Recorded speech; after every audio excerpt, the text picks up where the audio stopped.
परिपक्व जो है मतदाता है वहां का, और उसने इस इलेक्शन से दिखा दिया कि हम किस तरीके से चलेंगे। हम लोकतांत्रिक वजह से चलेंगे, हम सिर्फ बातों से नहीं चलेंगे। जो मदन जी कह रहे हैं कि हमारा इलेक्शन में जो है वोटिंग परसेंटेज बढ़ा या वोट बढ़े, मैं इनको बताना चाहता हूं कि लोकसभा 2014 में 1,05,00,000 वोट आए थे और इस बार आपके 18 लाख वोट कम आए इस इलेक्शन में। 87 लाख वोट, कल आपके टेंटेटिव फिगर आ जाएंगे। आपका वोट करीबन 5% घटा है। 30% जो लोकसभा में आपका वोटिंग परसेंटेज था, 29.40% मत मिले, वो आपका करीबन 25% वोट आ चुका है। 18 लाख वोटों का आपको घाटा हुआ है। तो निश्चित तौर पे जो नरेंद्र मोदी जी की कार्यशैली थी, अमित शाह साहब जिस तरीके से इसको आपके चुनावों को देख रहे थे, वो वहां की लोकल जनता ने नकारा। आपकी वो जो बिहार की बीजेपी की शाखा थी उन्होंने नकारा। शत्रुघ्न सिन्हा की जो भाषा है वो आप पढ़ लें, वो देख लें, वो क्या कहना चाहते हैं। आर.के. सिंह साहब जो आपके सम्मानीय जो है, उन्होंने कहा, सांसद है, उन्होंने कहा पैसे लेके पार्टी ने टिकट दिए हैं। और अरुण शेरी जो है आपके बहुत बड़े जो अर्थशास्त्री हैं, उन्होंने किस तरीके से कार्यशैली के बारे में बताया। तो निश्चित तौर पे ये इलेक्शन आत्मचिंतन के लिए, बीजेपी के लिए बहुत बड़ा चुनाव है।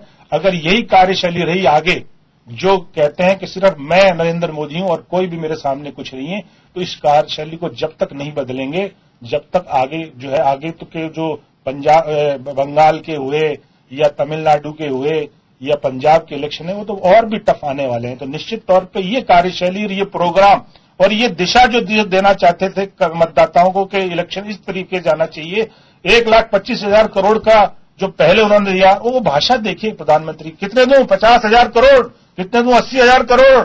एक प्रधानमंत्री एक किसी प्रदेश में जाकर वहां की डेवलपमेंट की बात करेगा, बहुत अच्छा, डेवलपमेंट होना चाहिए, सब तरफ होना चाहिए, और डेवलपमेंट वाला रूप ही लोग बात पसंद करेंगे।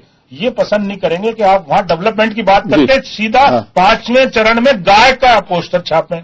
तो ये जो देश का जो नई दिशा देना चाहते हैं, नई बातें करना चाहते हैं, वो लोगों ने नकार दिया है। वो बिहार की जनता ने नकार दिया और मोटे तौर पर वैसा ही स्वभाव हिंदुस्तान के आम आदमी का है। तो निश्चित तौर पर एक सवाल हो रहा है मेरा, क्या कांग्रेस जो 2014 के चुनाव के बाद लीडर ऑफ अपोजिशन नहीं बनवा पाई लोकसभा में, पहली बार इस हाशिए पे गई और लगातार जिन राज्यों में अपनी सरकार खोती जा रही है, एक बड़ा नुकसान सोनिया गांधी, राहुल गांधी, कांग्रेस को उठाना पड़ रहा था।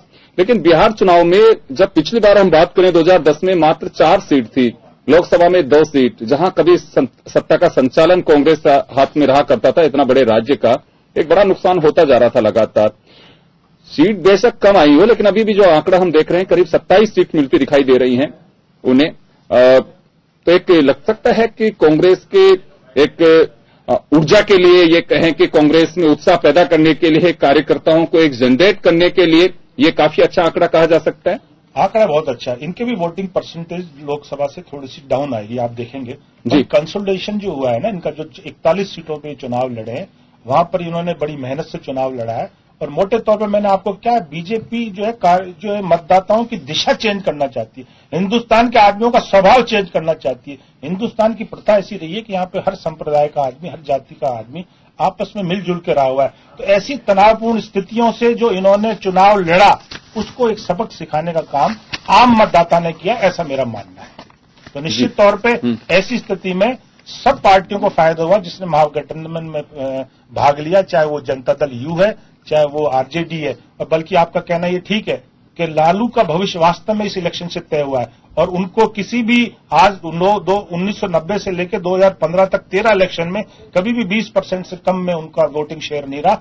इस इलेक्शन में भी उनका भी वोटिंग परसेंटेज कम है, पर निश्चित तौर पर उन्होंने ये बता दिया है कि उनकी अपनी मतदाताओं पर पकड़ कितनी तेज है, कितनी पकड़ सॉलिड है, वो उन्होंने जता दिया। निश्चित तौर पर किंग मेकर की भूमिका में लालू यादव के रूप में अनिल जी, हम जो वोटिंग परसेंटेज देख रहे हैं, क्योंकि लालू यादव ने उस वक्त लोकसभा में पूरे 40 सीट पे चुनाव लड़ा, अभी उन्होंने कंप्रोमाइज करके 101 सीट पे चुनाव लगा। यूं अगर वोटिंग परसेंटेज हम देखें 243 में से जितनी सीटें उनमें, तो मुझे लगता है कि लालू यादव को प्रॉफिट होता दिखाई दे रहा है, क्योंकि नंबर ऑफ सीट्स कम चुनाव लड़ा उन्होंने। तो उस लिहाज से हम देखें तो बेशक बिहार में वोटिंग परसेंटेज टोटल सीट्स को देख करके ले, लेकिन अगर पूरे गठबंधन महागठबंधन को देखें तो भी वोटिंग परसेंटेज एक बार फिर से बढ़ा है। लोकसभा स्ट्राइकिंग रेट तो 100 में से 80 आ गए ना, तो स्ट्राइकिंग रेट ही 80% हो गया। तो बिल्कुल हाँ, तो वो वोटिंग परफॉर्मेंस, हाँ बिल्कुल परफॉर्मेंस के हिसाब से देखें तो बहुत अच्छा है।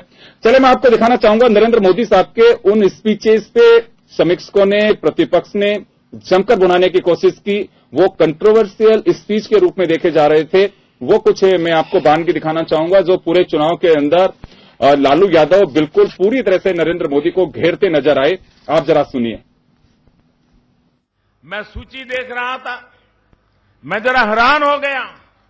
ये अपने आप को ईमानदारी की बातें करने वाले महाशय, आपने और लालू जी ने क्या खेल किया है बिहार की जनता जानती है। नई पीढ़ी के लोगों को मैं याद कराना चाहता हूं।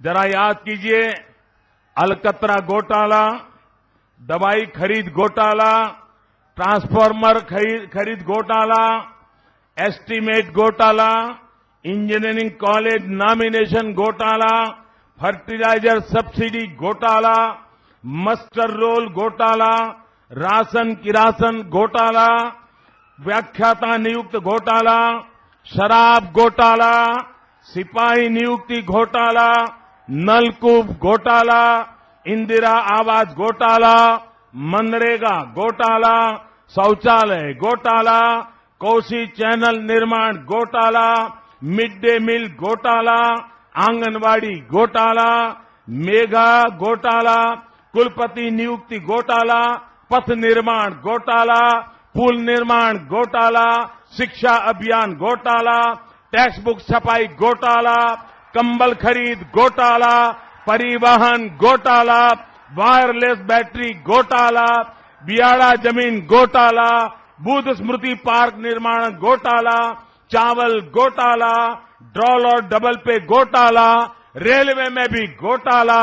और जिस घोटाला में आपके महाशय को सजा हुई है वो चारे की तो बात करता ही नहीं हूं। जब जीतन राम मांझी पर जुल्म हुआ तो मैं बेचैन हो गया। मुझे लगा अरे मोदी का क्या लाभ है, उसकी तो थाली खींच ली, एक चाय वाले के बेटे की थाली खींच ले, गरीब के बेटे की थाली खींच ले, लेकिन एक महादलित की तो सारी की सारी पूंजी, सारा पुण्य खींच करके ले लिया। भाइयों बहनों, तब मुझे लगा कि शायद डीएनए में ही कोई गड़बड़ है।